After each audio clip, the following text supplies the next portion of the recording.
புதுச்சேரி மாநிலம் ஒரு பெரிய சிறந்த மாநிலம் வரணும். அதுக்கு உள்கட்டமைப்பு எல்லாம் மேம்படுத்தணும். அதாவது சாலைகள், கட்டிடங்கள், பாலங்கள், வாய்க்கால்கள் இதெல்லாம் கட்டுதல்,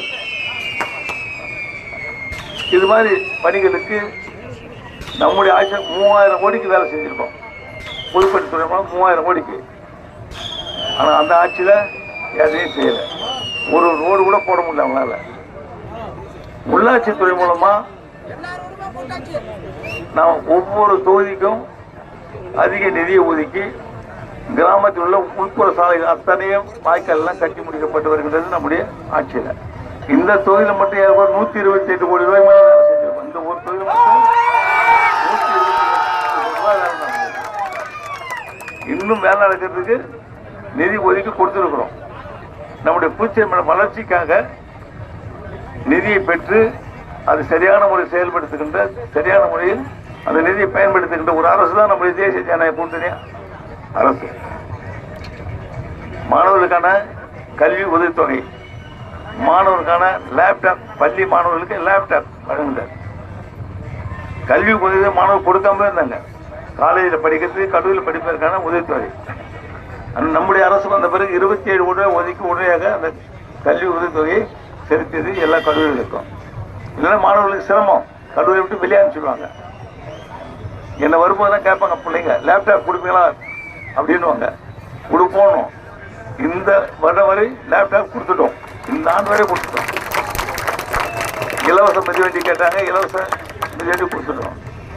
காலனி கேட்டாங்க, காலனிக்குரிய பணத்தையும் போட்டுட்டோம். அவங்களுடைய கணக்கில் மாணவர்களுக்கு எல்லோருக்கும் கல்வி, இலவச கல்வி.